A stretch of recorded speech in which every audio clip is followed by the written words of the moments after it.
السلام علیکم ورحمۃ اللہ وبرکاتہ۔ سامعین، ناظرین، کیا حال ہے آپ کا؟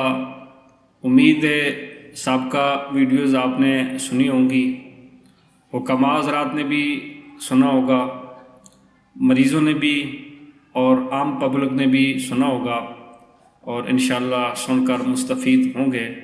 میرے لیے آپ دعا کرنا، اللہ ہمت دے، استقامت دے۔ صرف دکھی انسانیت کی خدمت کے جذبے کے تحت یہ کام کیا جا رہا ہے، اللہ اپنی بارگاہ میں قبول فرمائے۔ آج جس عنوان پہ بات کرنی ہے وہ ہے پیٹ کے کیڑے۔ پیٹ کے کیڑوں کی کل 3 قسمیں۔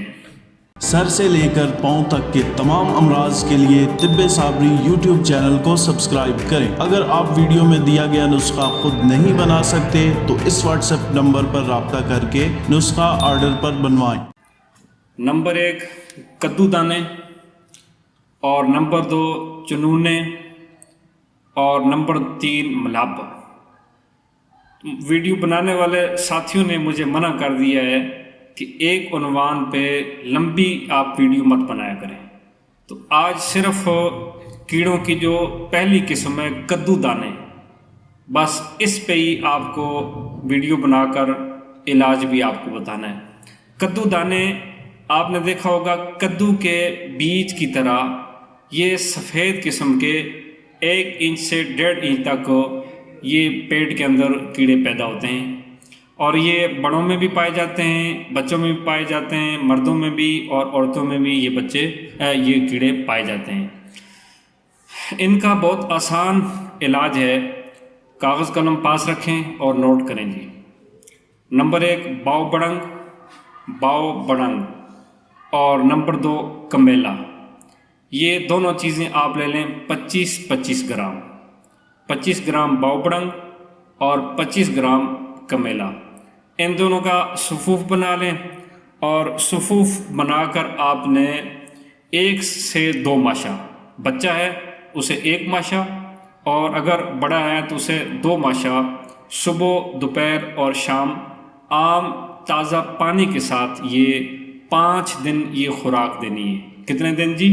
5 دن آپ نے یہ ایک خوراک اس بندے کو دینی ہے، اور 5 دن کے بعد آپ نے اسے پورا دن اسے میٹھا دودھ پلانا ہے۔ دودھ میں میٹھا ڈالیں پھر آپ کی مرضی، گڑ ڈالیں پھر آپ کی مرضی، شکر ڈالیں پھر آپ کی مرضی۔ اس کو 3-4 بار آپ نے دودھ دینا ہے، اور آخر میں آپ نے پھر اسے جلاب دینا ہے، اور وہ جلاب آپ نے کسی کا دینا ہے؟ کسٹرائل، عام بازار سے ملنے والی چیز ہے، اور روغن تاربین۔ یہ دونوں 100 گرام کی شیشیں آپ لے آئیں، کسٹرائل کی بھی اور روغن تاربین کی بھی۔ یہ لا کر آپ مکس کر لیں، اور یہ اس کا آپ جلاب دیں۔ انشاءاللہ 5 دن کے اندر جو کیڑے اندر مردہ ہوں گے وہ اس پیشاب کے ذریعے، پاخانے کے ذریعے خارج ہو جائیں گے، اور یہ کیڑا بظاہر بعض اوقات پیشاب میں بھی 1-2 نظر آتے ہیں، 3 نظر آتے ہیں، اور بعض اوقات مقصد سے ویسے بھی مریض ایسے آئیں اپنی کیفیت بتاتے ہیں، خارج ہوتے رہتے ہیں۔ تو انشاءاللہ 5ویں دن پیٹ کے کدو دانے انشاءاللہ مر کر وہ پیشاب کے ذریعے، پخانہ کے ذریعے خارج ہو چکے ہوں گے۔ اس کے ساتھ میڈیکل کی ایک دوائی ہے ورموکس۔ یہ عام میڈیکل سٹور سے ملنے والی 6 گولیاں ہیں پیلے کلر کی۔ یہ 6 گولیاں بھی اگر آپ 3 دن صبح شام لگاتار استعمال کریں، اس سے بھی کدو دانے مر جاتے ہیں، لیکن اخراج کے لیے آپ کو دوبارہ روغن تاربین اور کسٹرائل استعمال کرنا ہوگا۔ آگے جو 2 قسم کے کیڑے ہیں ان کی ویڈیو انشاءاللہ کل یا پرسوں بن کر آپ کے سامنے حاضر ہوگی۔ اللہ آپ کو صحت مند زندگی عطا فرمائے، خوش رہیں، آباد رہیں۔ السلام علیکم۔